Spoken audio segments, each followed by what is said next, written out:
Just saw the final trailer for Eternals, and yeah, the era of the MCU is over. Coming to paperback and e-readers, E-Steam Cancel Vacation. Hell's aspiring angel takes on a social justice social media mob looking to cancel her in this all-new E-Steam series adventure. Pre-order E-Steam Cancel Vacation on Amazon.com today. I got a chance to take a look at the final trailer for Eternals, and after taking a look at that final trailer for Eternals, I believe that this is going to be possibly the final film for many MCU fans.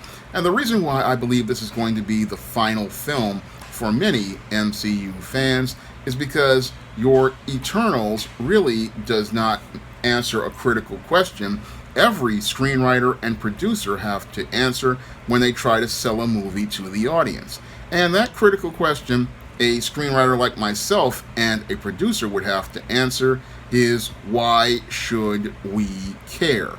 Now, it's hard to really care about Eternals after you've seen Avengers Endgame. And once you have seen Avengers Endgame, let's put a period on all the superhero characters you cared about and finished their stories, it's hard to really care about the Eternals or any of the stories as related to Phase 4, and anything that they're trying to push as related to those characters.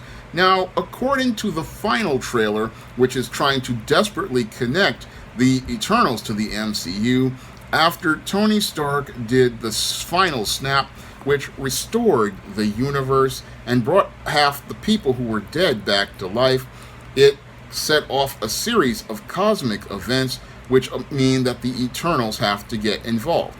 And according to the trailer, they only have 7 days to prevent the end of the world, where the celestial judges are supposed to be coming out. Unfortunately, what's happened here with the MCU is I believe they've bitten off more than they can chew, and their desperate attempt to try to connect the Eternals to the MCU is not going to flow organically. Now, they try to answer the question of, why didn't they interfere with Thanos by saying that they didn't get involved with the affairs of mortals on the Earth? And that's a really flimsy answer when you really think about it, especially if you've read the Infinity Gauntlet and you heard that many Eternals wound up dying as a result of Thanos' snap in the comics. So this just doesn't really flow organically, and it feels like, again, a desperate attempt to try to keep the MCU going with this Phase 4, and it just doesn't really flow organically. I don't see how this movie flows into Black Widow or the other MCU series on Disney Plus, or how it fits organically in the Shang-Chi and the Legend of Ten Rings movie. So this Eternals movie really feels really disjointed and disconnected from the rest of the MCU. And what they tried to do was try to tack it on there, but it's not really joining together with the rest of the MCU.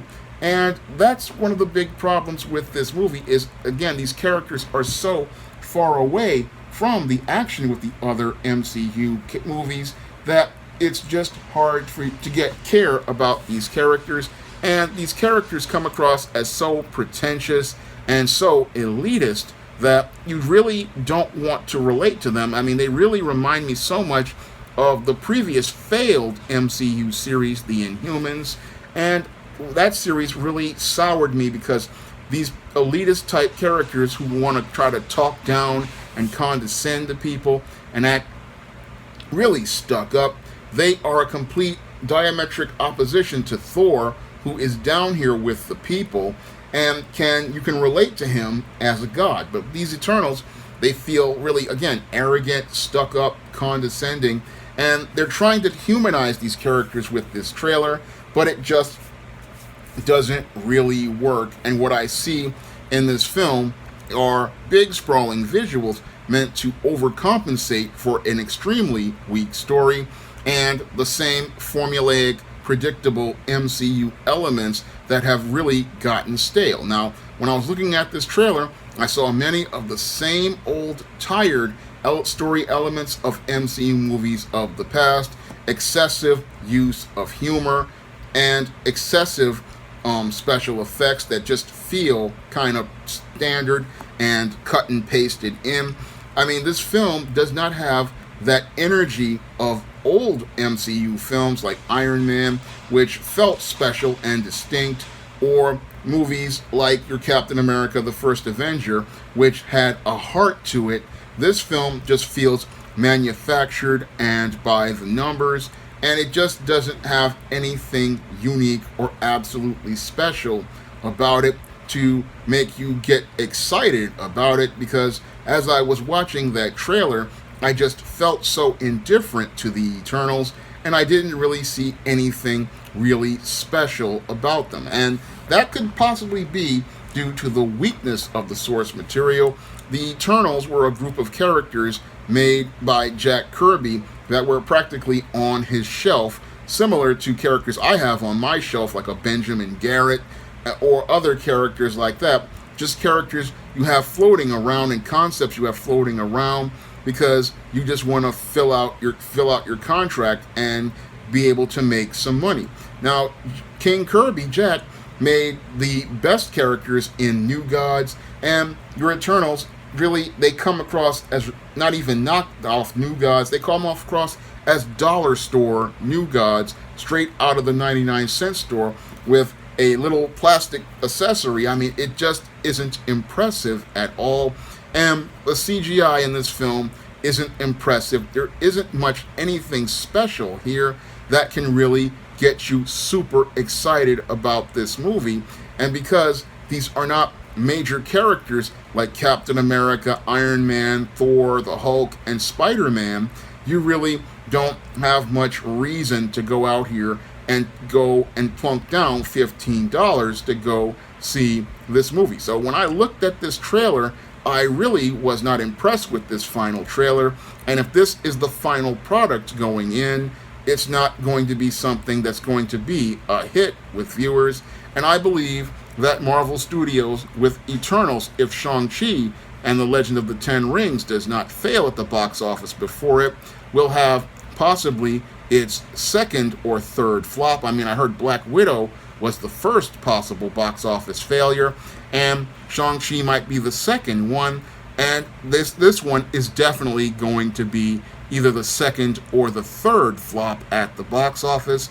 And with the failures of these movies, I believe we are in the final phase of the MCU. I mean, I've said before, Phase 4 was going to be an epic fail, and it was going to be an epic fail because many of the concepts here do not answer the critical question every comic fan and every casual fan needs answered by a screenwriter before they even put a finger to the keyboard, and that answer is, why should we care? I mean, it's hard to care about fifth-tier characters talking about saving the world if we've never had any connection to them in previous movies, and there's no real incentive here to go and get to know these characters because of the attitude and the way they are presented. And the sweeping visuals just cover up, again, a completely weak sauce story, and that weak sauce story is something that is going to be, as I see it, the end, as related to this movie, and possibly the end of your MCU. And I believe it was a nice run with the MCU, and if Kevin Feige were really smart, he would have ended things with Endgame and put a period at the MCU and let it end right there. Unfortunately, Disney wanted to continue raking in the dollars, but at this point, it doesn't make sense to continue going on with the MCU in this direction, because this whole MCU that this Phase 4 is on features a group of characters that are, as I see it, whack, and a whole bunch of identity politics and social justice from what they call SJW Marvel, and these are not going to be hit movies. They are just going to be flops from here on in. So unless they really regroup on this Phase 4, this is practically, as I see it, the end of the MCU, and I believe Spider-Man Far From Home will be the final movie in the MCU. Now, if you want to see me make more videos like this, you can donate to my Patreon, my PayPal, or my Cash App by clicking the links in the description box. And if you want to pick up some of my action-packed African-American fantasy fiction on the SJS Direct imprint, like the ISIS series, the E-Steam series, the John Haynes series, and the books of the Spinsterella trilogy, and other books like A Recipe for Success and The Thetas, you can find those books on Amazon.com in paperback and Kindle format. You can also find them on Smashwords, the iBook Store, and Google Play. That's all I have to say for this video. You can comment, rate, and subscribe. Now available in paperback and e-readers, ISIS, Revenge of the Cyber Goddess.